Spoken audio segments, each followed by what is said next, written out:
바울이 같이 변명하매 베스도가 크게 소리내어 이르되 바울아 네가 미쳤도다.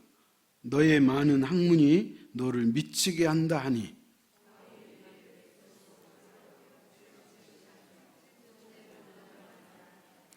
왕께서는 이 일을 아시기로 내가 왕께 담대히 말하노니 이 일에 하나라도 아시지 못함이 없는 줄 믿나이다.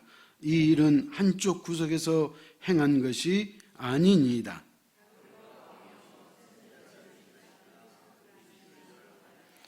아그리빠가 바울에게 이르되 내가 적은 말로 나를 권하여 그리스도인이 되게 하려 하는도다.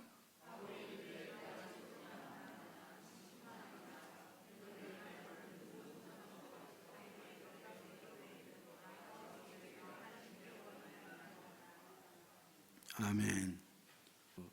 호스피스 병동에서 일했던 브로니 웨어라고 하는 사람이 이제 호스피스 병동은 임종을 앞두고 있는 사람들이잖아요. 그래서 이제 그 사람들을 케어하고 그들과 함께 삶을 나누고 그 마지막 가는 길을 나누는 이제 그런 삶을 살다 보니까 그분들이 마지막에 하는 얘기들을 이분이 듣게 되는 거예요. 그래서 이분이 내가 원하는 삶을 살았더라면 이런 제목으로 이분이 책을 썼어요. 책을 썼는데 이 책 속에 무슨 내용이 들었냐면 5주를 남겨놓고 임종을 5주니까 2달이 안 되잖아요. 1달 반 정도 되는데 반도 안 되네요. 5주를 남겨놓고 이 사람들이 죽으면서 후회를 하는 것들이 있는데 그 후회를 하는 것들을 조사해 봤더니 5가지 공통점이 나왔어요. 사람이 이 땅을 떠날 때 후회 없이 떠난다는 것은 결국 쉬운 건 아니지만 그런데 너무나 많이 후회만 하고 떠난다면 그 아쉬운 일이잖아요. 그래서 이 5가지로 이분이 정리를 했는데 첫 번째가 뭐냐? 남의 시선에 신경을 쓰고 사느라 내 뜻대로 살지 못했다. 이걸 후회하더라는 거예요. 사람들이 자기 주관을 가지고 어떤 자신의 인생의 목표를 가지고 그것을 뚜벅뚜벅 걸어가면 좋을 텐데 목표가 없는 사람은 주변 사람에게 휘둘리거든. 그러니까 자기 인생을 케어하고 자기를 어떻게 성장시키고 발전하는 게 아니고 사람 눈치 보고 그 사람 눈치를 오히려 신경 쓰다 보니까 진짜 자기가 원하는 삶을 살지 못했다는 거예요. 이게 첫 번째 오해예요. 두 번째는 일만 하고 다른 취미생활이나 여행 같은 것을 하지 못한 것을 후회한다. 살다 보니까 정신없이 일만 하는 거예요. 근데 막상 은퇴하고 나니까 그리고 병들어 보니까 일만 했다는 거예요. 자기가 좋아하는 것도 하고 여행도 좀 가고 그랬으면 좋았을 텐데 그러지는 못한 것에 대한 후회가 있었다. 그 얘기예요. 세 번째는 뭐냐면 가족들에게 사랑한다는 말을 감정을 억제하느라고 못했다는 거예요. 이게 무슨 말이냐면 마음속에는 사랑한다는 마음이 있는데 그것을 표현하지는 않았다는 거예요. 그것을 후회한다는 거예요. 네 번째는 친구들과 좀 더 가까이 지냈으면 좋았을 걸. 이걸 후회했다는 거예요. 여러분 친구가 중요해요. 제가 지난 주인가 저지난 주인가도 말씀드렸지만은 연세 드신 분들 다 그래요. 친구밖에 없다는 거예요. 전화해가지고 밥을 같이 먹을 수 있는 친구 있으면 그 사람은 행복하대. 그 다음에 마지막 5번째는 뭐냐? 왜 나는 행복한 삶을 살려고 노력하지 않았을까? 이것을 후회한다는 거예요. 그 말이 의미는 뭐예요? 행복하지 못했다는 거예요.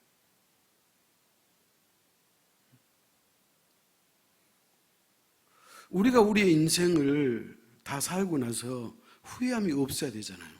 근데 대다수 사람들은 이런 후회를 하고 있더라, 그런 얘기예요. 후회에는 두 가지가 있네요. 하나는 뭐냐면 어떤 일을 행하고 나서 후회하는 후회가 있고, 어떤 일을 하지 못해서 후회하는 후회가 있다는 거예요. 근데 이 임종을 앞둔 사람들의 모든 5가지 후회는 행하지 못해서 후회한 것들이란 거예요. 행하지 못한 것. 여러분, 나이가 있든 적든 연세가 있든 작든 여러분이 하고 싶은 일을 한번 기록해 봐요. 쉽게 말하면 버킷리스트라고 그러잖아요. 우리가 죽기 전에 그렇게 멀리까지 생각 안 는다 할지라도 내가 올해는 이달에는 뭐 한번 해보고 싶다. 나를 위해서 뭔가 한번 해보고 싶다. 극장을 안 가본 사람은 영화 한 편 보고 싶다. 뭐 그런 그 소소한 어떤 목표를 정해놓고 그것을 행하라는 거예요. 그래서 사람들이 해보지 못한 뭐 이런 얘기도 있잖아요. 우스갯소리인데 결혼은 해도 후회하고 안 해도 후회한다 그러지만 그래도 하고 후회하는 게 낫다, 그런 말이 있잖아요. 여러분, 사랑하는 성도 여러분, 저는 여러분이 후회 없는 삶 살 수 있기를 축원합니다. 후회 없어야 돼요. 오늘 본문에서 사도 바울은 지금 쉽게 말하면 재판을 받아요. 신문을 받는데 총독하고 왕 앞에서 신문을 받는 거예요. 그런데 이 사도 바울이 그 왕과 총독하고 여러 가지 이렇게 주거니 받거니 이야기를 하면서 사도 바울이 뭐라고 말한 줄 아세요? 오늘 본문 29절에서 그렇게 이야기하잖아요. 나는 여러분이 나와 같이 되기를 원합니다. 그렇게 말하는 거예요. 자기는 지금 죄수잖아요. 자기는 죄인이에요. 그리고 자기를 신문한 사람은 한 나라의 총독이고 한 나라의 왕이에요. 왕은 그 나라에서 뽑은 것이고 총독은 로마에서 파견받은 사람이 총독이잖아요. 그렇게 어마무시한 사람들에게 사도 바울이 뭐라 그래요? 저는 여러분이 나와 같이 되기를 원합니다. 그렇게 말하는 거예요. 여러분 생각해 보세요. 이렇게 이야기할 수 있는 사람이 도대체 몇 명이나 되겠어요? 그러니까 사도 바울이 나와 같이 되기를 원합니다. 그렇게 말했다는 것은 무슨 말이에요? 자기는 잘 살았다는 거예요. 그렇다면 이러한 자신감, 이러한 당당함의 근거가 뭐냐는 거예요. 사도 바울이 우리가 알다시피 그는 복음을 전하기 위해서 그는 별별 고통을 다 겪었잖아요. 강도의 위험과 물의 위험과 불의 위험과 돌에 맞아 죽을 위험과 40에 하나 과만 매를, 그러니까 그 당시 사람들은 40대 권장을 때리면 죽는 줄 알았어요. 그래서 39대만 때리거든요. 그래서 40에 하나 감한 매를 2번이나 맞았다고 그렇게 말하고 있잖아요. 근데 그런 쓰라린 고통 가운데 살았어도 자기는 잘 살았다는 거예요. 나는 지금 죄수로 옥에 갇혀 있는데 내가 옥에 갇혀 있는 것 이것만 빼고 나와 같은 삶을, 나와 같은 자가 되기를 원합니다. 그렇게 말을 했는데 그 자신감과 당당함이 어디서 왔느냐? 그 근거가 뭐냐? 그것은 바로 예수 그리스도를 만났기 때문에 그런 거예요. 그래서 오늘 우리가 본문은 읽지 않았지만 25장에서부터 쭉 보면은 이제 26장 앞장에서도, 앞절에서도 사도 바울이 무슨 얘기를 했냐면 자기가 다메섹 도상에서 예수님 만난 얘기를 총독과 분봉 왕에게 계속 설명을 해요. 그래서 사도 바울은 자기가 지금 신문을 받으니까 재판을 받은 사람은 이 재판의 결과가 좋기를 원하잖아요. 응? 쉽게 말하면 형량이 줄어들기를 원하든지 아니면 뭐 방면하든지 간에 그러기를 원하는 거잖아요. 근데 사도 바울은 자기의 재판의 그 형량 이런 거 아무 관심 없어. 사도 바울의 마음속에는 어떻게 하면 이 총독하고 이 왕에게 내가 복음을 전할까, 그런 거예요. 그것만 관심 있는 거예요. 그래서 저는 여러분이 나와 같이 되기를 원합니다. 그렇게 말한 거예요. 예수 믿기를 원합니다. 그렇게 말하는 거예요. 그랬더니 돌아온 답이 뭔지 아세요? 바울아, 너의 지식이 너를 미치겠다. 너는 미친놈이다. 그렇게 이야기하는 거예요. 여러분, 우리가 예수를 믿으면서 미쳤다고 이야기를 듣는 것은 좋은 거예요. 갑자기 생각이 났는데요. 우리 형욱이하고 정용이가 동반 입대를 했잖아요. 동반 입대는 같이 지원했기 때문에 훈련도 같은 곳에서 자대 배치도 같은 부대에서 근무해요. 그 동반. 그런데 이 친구들이 이제 군대를 가가지고 이제 보초를 쓰고 훈련받고 그러잖아요. 그러면 정용이하고 형욱이는 자신들의 힘들고 어려웠던 얘기를 다 편지로 적어가지고 나한테 보내요. 그 의도는 뭐냐면 기도해달라는 거예요. 그리고 자신들이 보초 쓸 때 뭐 1시간 반인가 이렇게 쓰는데 한 번 쓸 때 그 보초 쓸 때 늘 기도했던 그 기도 내용도 나한테 적어와요. 그러니까 그런 모습이 소위 말하면 그 부대 안에 뭐 분대장이 됐든 소대장이 됐든 모르겠어요. 다 동료도 다 하는 거예요. 그래서 얘들이 그 부대에서 그 선임들이 부르는 거에 있었어요. 야, 예수쟁이, 너 이리 와. 이렇게 부른다는 거예요. 여러분, 예수쟁이라고 하는 말은 좋은 얘기예요. 상대는 어떤 마음으로 불렀든지 간에 듣는 자에게는 좋은 얘기예요. 사랑하는 성도 여러분, 우리가 예수 그리스도를 믿을 때 우리가 한번 열정을 바쳐봐야 되지 않겠어요? 그런 열심을 우리가 한번 하나님 앞에 우리가 드러내봐야 되지 않겠어요?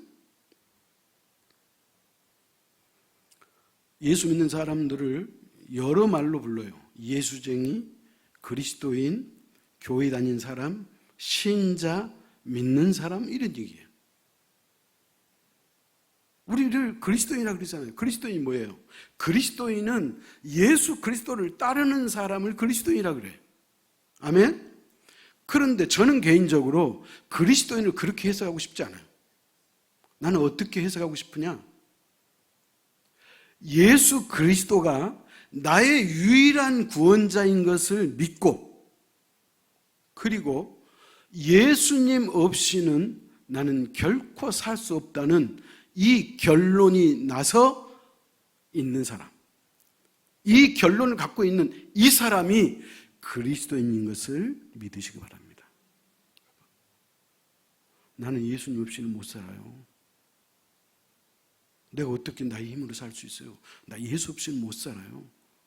예수님이 나의 유일한 구원자예요. 이렇게 고백하며 그 말씀을 믿고 그런 결론이 난 사람이 뭐다? 그리스도이다. 그런 얘기예요. 우리가 사람을 두 부류로 나눌 수 있는데 어떻게 나누느냐? 적극적이냐 소극적이냐로 나눌 수 있어요. 인생을 사는 것도 적극적으로 사는 사람이 있고 늘 소극적으로 사는 사람이 있어요. 신앙생활도 적극적으로 하는 사람이 있고 소극적으로 하는 사람이 있어요. 그럼 여러분 알잖아요. 여러분 자신을 한번 생각해봐요. 나는 적극적인지 소극적인지. 마지못해 내가 예수를 믿는 것인지, 오늘도 내가 기쁨으로 내가 주님 앞에 나온 것인지, 아니면 눈치 보고 나온 것인지, 출근 도장 찍듯이 도장 찍으려고 나온 것인지 여러분이 생각하면 알잖아요. 그런데 대다수 사람들이 소극적으로 신앙생활 한다는 거예요. 소극적으로 한다는 말이 의미가 뭘까요? 그런 사람들의 생각 속에 이런 생각이 있다는 거예요. 아니, 내가 예수 믿어가지고 구원받으면 됐지. 뭘 더 믿으라고 그래? 그렇게 꼭 요란스럽게 믿어야 돼? 이런 생각을 갖고 있는 사람은 결코 적극적으로 믿을 수가 없다는 거예요. 소극적인 신앙생활 하는 사람은요, 형식적인 기독교인이 될 확률이 많아요. 여러분 형식적으로 예수 믿고 싶으세요? 그럼 그렇게 한번 믿어보세요.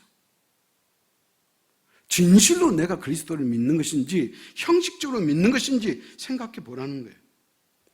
형식적이고 소극적인 사람들의 특징이 있어요. 이 사람들은 세월이 흘러도 예수 믿은 연수가 상당히 많아도 늘 변화가 없어요. 그 사람의 삶 속에 하나님의 살아계심의 역사를 경험하지도 못해요. 기적도 없어요. 기도 응답도 받아본 적이 없어요. 더더군다나 즐거움도 기쁨도 없어요. 이런 사람은 소극적인 사람. 그러나 예수 그리스도를 진실로 영접하고 적극적으로 신앙하는 사람은 그리스도를 만난 경험이 자꾸 늘어나요. 야, 이번에 하나님이 나를 도와주셨구나. 하나님이 내 기도를 응답해 주셨네. 아, 기쁘다. 이렇게 말할 수 있는 사람은 적극적인 사람이라는 거예요. 여러분, 이사야 선지자가 뭐라고 하는 줄 아세요? 찾아갑시다. 이사야 43장 10절이에요.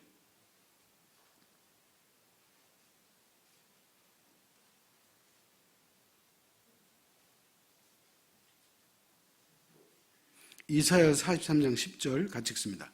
나 여호와가 말하노라. 너희는 나의 증인 나의 종으로 택함을 입었나니 이는 너희가 나를 알고 믿으며 내가 그인 줄 깨닫게 하려 함이라.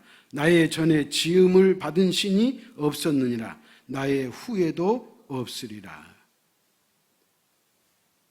여러분, 내가 너희에게 말하노니 그랬잖아요. 예수 믿는 너희에게 오늘 주님이 이사야 선지자를 통해서 우리에게 주신 말씀이에요.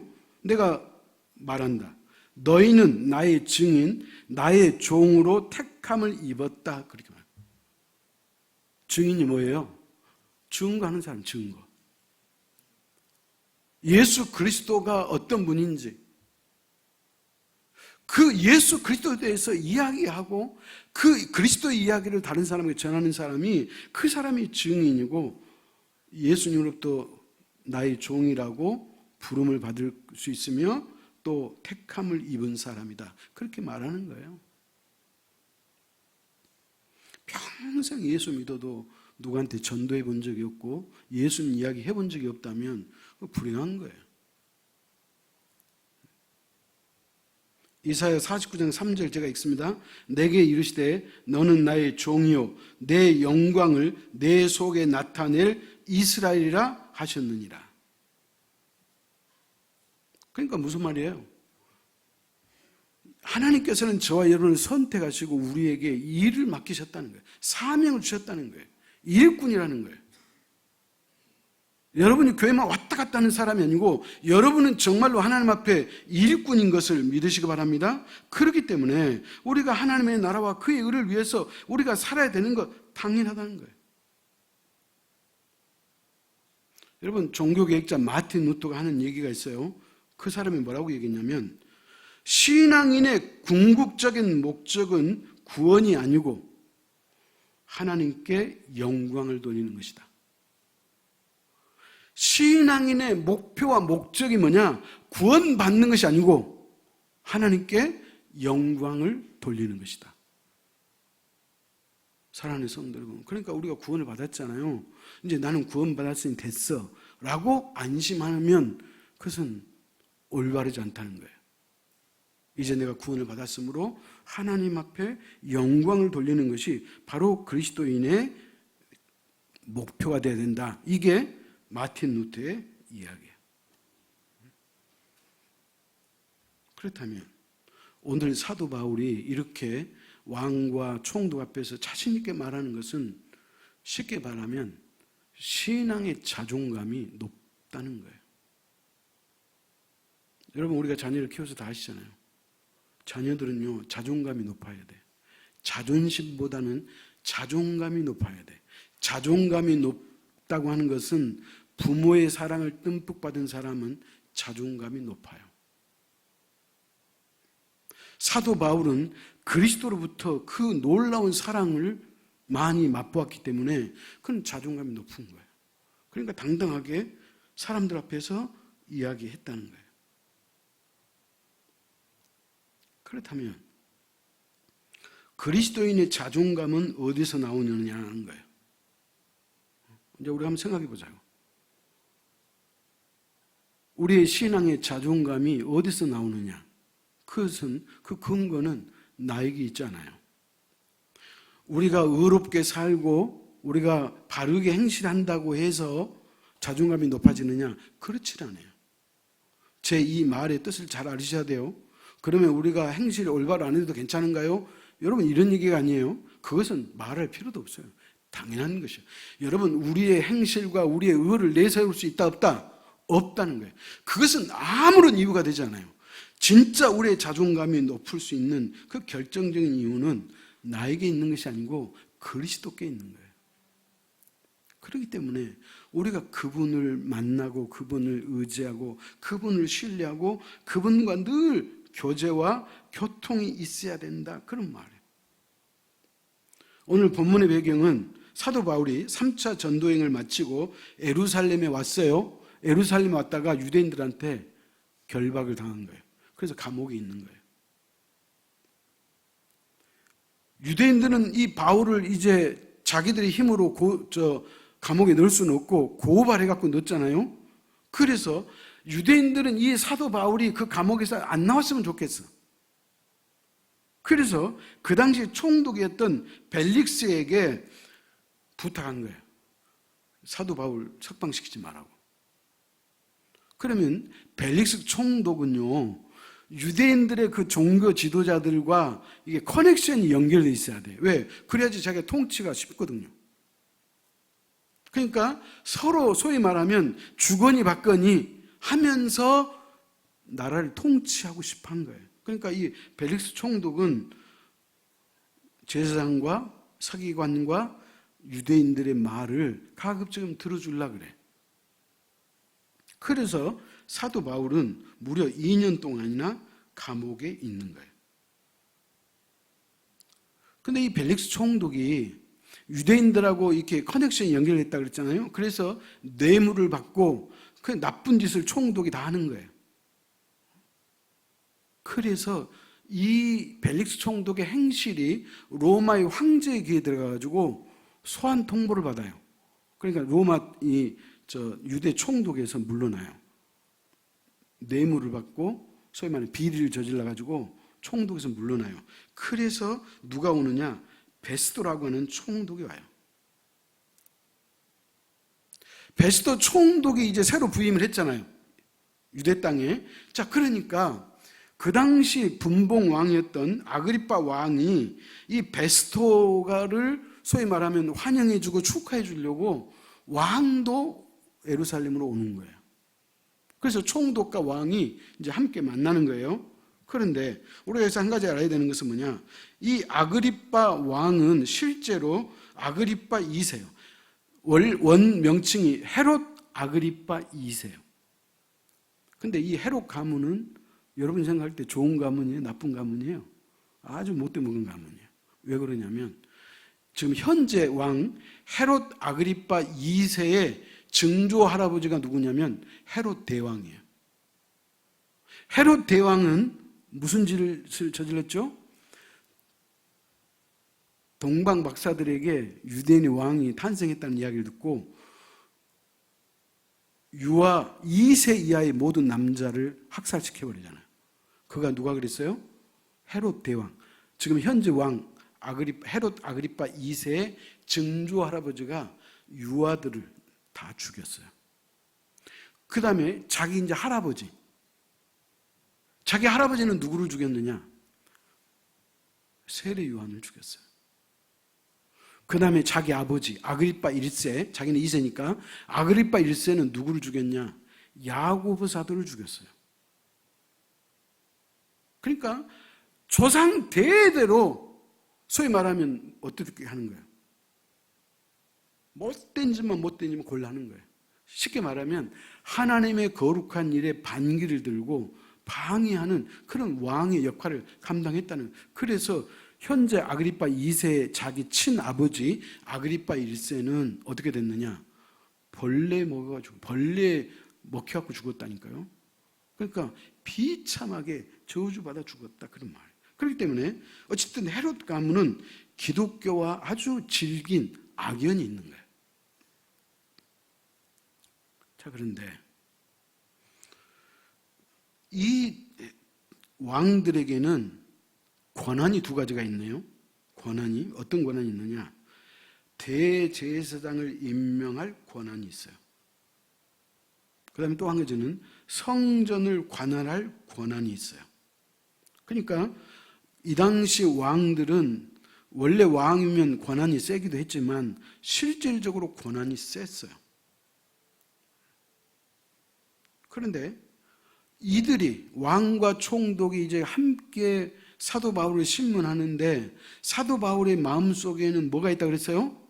어떻게 하면 이 사람들을 내가 전도할 수 있을까? 복음을 전할 수 있을까? 그런 얘기를 했다는 거예요. 자, 24절 볼까요? 24절 하반절, 바울아 내가 미쳤도다부터 같이 읽습니다. 바울아 내가 미쳤도다. 내 많은 학문이 너를 미치게 한다. 미쳤다는 거예요. 왜 미쳤다는 거예요? 바울은 기회만 있으면 복음을 전하려고 했거든요.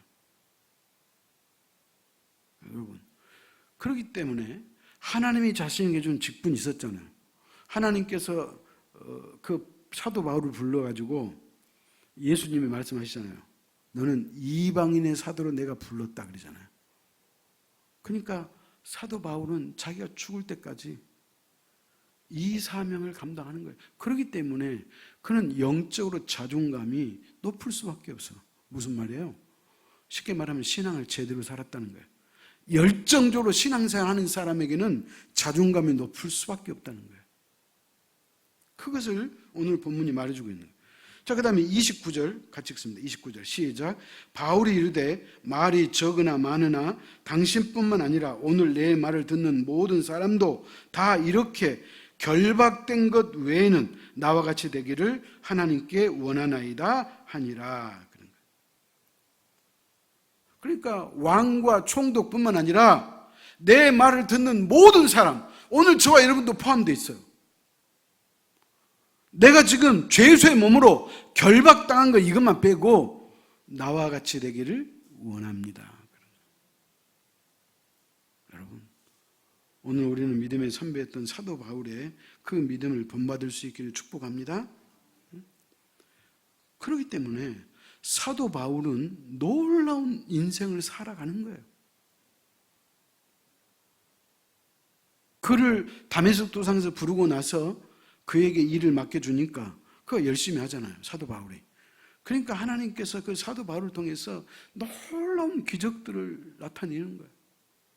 여러분, 사도 바울이 가는 곳마다 하나님께서 누구를 만나게 해요? 교회를 개척할 개척 멤버들, 사람을 보내주는 거예요, 사람을. 응? 놀랍지 않으세요? 하는 일마다 하나님께서 함께 하시고 사도 바울이 하는 일마다 꼭 그 일을 돕는 동역자를 보내주고 사람을 보내주는 거예요. 여러분, 제가 2005년도에 우리 교회를 개척하려고 제가 이제 기도를 했잖아요. 그때 제 기도가 세 가지였어요. 세 가지였는데 그 첫 번째가 뭔지 아세요? 하나님, 제가 개척할 때 나에게 개척하고 싶은 마음만 줘갖고는 안 됩니다. 하나님께서 나의 이 기도를 꼭 응답해 주십시오. 첫 번째, 사람을 보내주십시오. 그래서 제가 40일 작전 기도를 했는데 3일 남겨놓고 딱 개척 멤버가 저한테 전화 와가지고 그래서 개척 멤버를 하나님이 보내주신 거예요. 여러분, 사도 바울이 바로 그랬다는 거예요.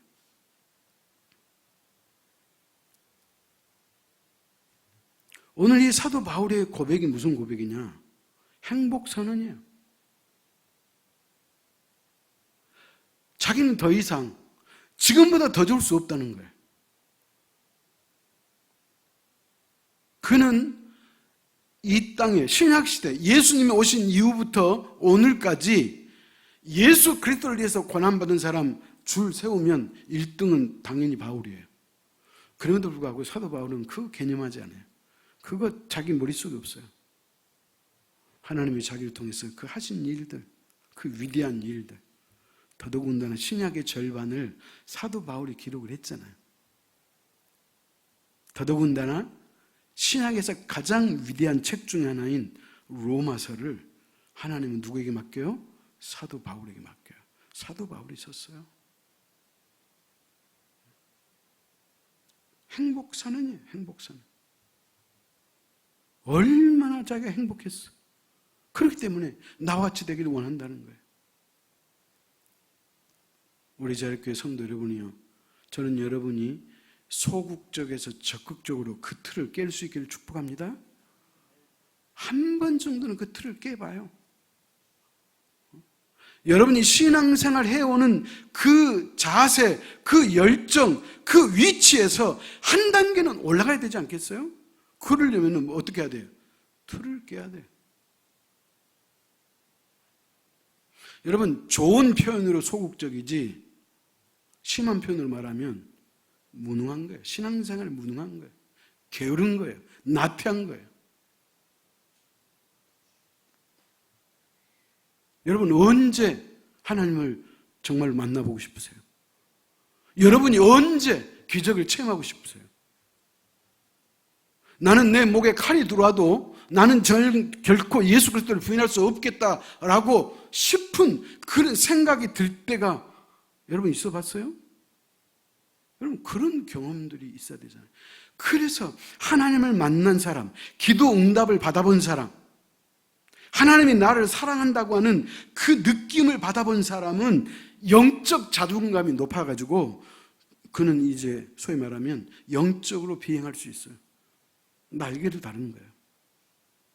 오늘 사도 바울은 그렇기 때문에 감옥에 있어도 그는 감옥에 있는 것은 아무 문제가 되지 않아. 노 프로블em. 그는 감옥에 있으면 감옥에서 복음 전하는 거예요. 오늘 신문을 받으니까 그가 뭐라 그래요? 그들에게 복음을 전하잖아요.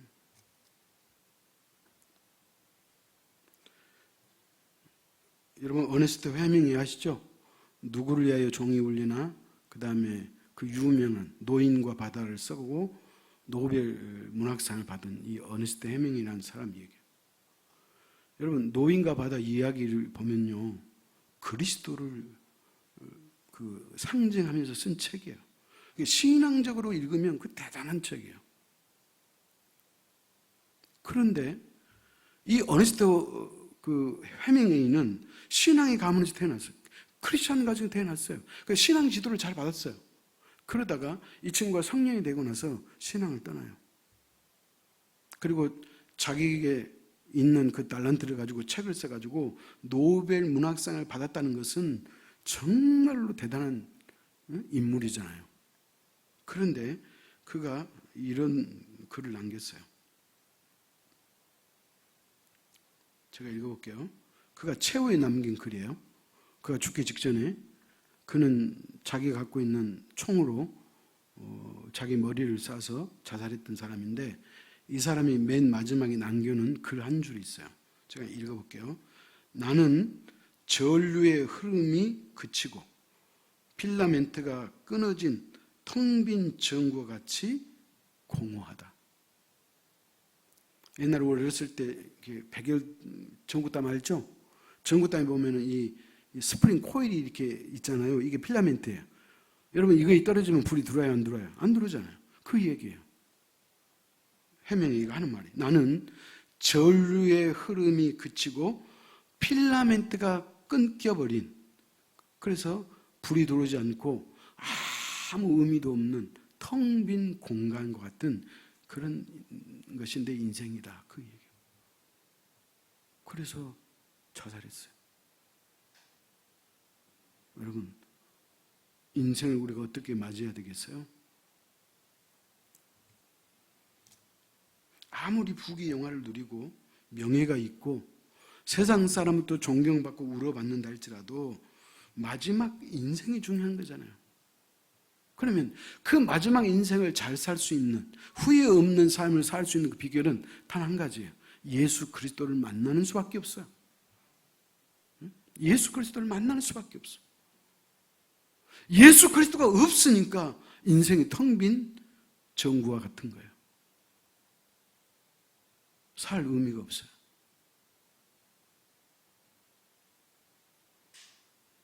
우리가 부르는 찬송가에 이런 가사 있어요.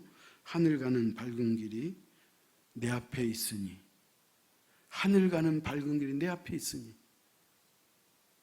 그 길을 준비한 사람이, 그 사람이 자존감이 높은 사람이고, 그 사람이 후회 없는 인생을 산 사람이에요. 사랑하는 제일교회 성도 여러분이요, 우리는 여러분 각자 신앙을 진단하시고 나는 그동안에 나태하고 게을렀다면 솔직히 하나님 앞에 고백하고 인식하고 소극적인 신앙에서 적극적인 신앙으로 한번 여러분이 올라타서 여러분의 인생이 빛나고 영적 자존감이 높고 누구 앞에서 당당하고 심지어는 죽음 앞에서도 웃으면서 주님을 만날 수 있는 저와 여러분 될 수 있기를 축원합니다. 기도하겠습니다. 하나님 아버지, 우리가 지식으로 하는 신앙과 우리의 삶을 통해서 우리가 살아나온 신앙은 차이가 있음을 우리가 압니다. 우리의 신앙생활은 지식으로 하는 것이 아니라 삶으로 하는 것임을 우리가 깨닫습니다. 우리의 믿음의 선배들은 옛날에 글도 모르고 성경도 읽을 수 없고 찬송가도 볼 수 없었지만, 그러나 그들은 예수 그리스도가 자신의 유일한 구원자요, 누구든지 예수 그리스도를 믿으면 구원받고 더 나아가 예수 그리스도가 없이는 살 수 없다는 그 결론을 내리고 일평생 힘들고 어려워도 그리스도만을 믿었고 마지막에는 평안히 갔던 우리 신앙의 선배들이 많이 있었음을 우리가 깨닫습니다. 하나님 아버지, 우리가 나의 자존심을 세우려고 하지 말게 하시고 영적 자존감을 높일 수 있도록 은혜를 베풀어 주셔서 우리의 삶이 비굴하지 아니하고 우리의 삶이 나태하지 아니하고 누구 앞에서도 당당하고 자신 있고, 그리고 하나님이 기뻐하는 삶을 살아드릴 수 있는 우리 모두가 되도록 인도하여 주옵소서. 우리가 하나님 앞에 수십 년 신앙생활을 했어도 소극적으로 했다면 이제 그 틀을 깨고 적극적인 신앙생활로 우리가 옮겨갈 수 있도록 하나님은 우리에게 은혜를 베풀어 주시고 성령이여 우리를 강권적으로 붙들어 주셔서 하나님의 살아계심과 놀라운 하나님의 능력과 또한 기도의 응답과 그리고 놀라운 경험들을 우리가 많이 할 수 있도록 도와주셔서 간증할 수 있도록 주님 우리 모두를 축복하여 주옵소서. 예수님의 이름으로 기도하옵나이다. 아멘.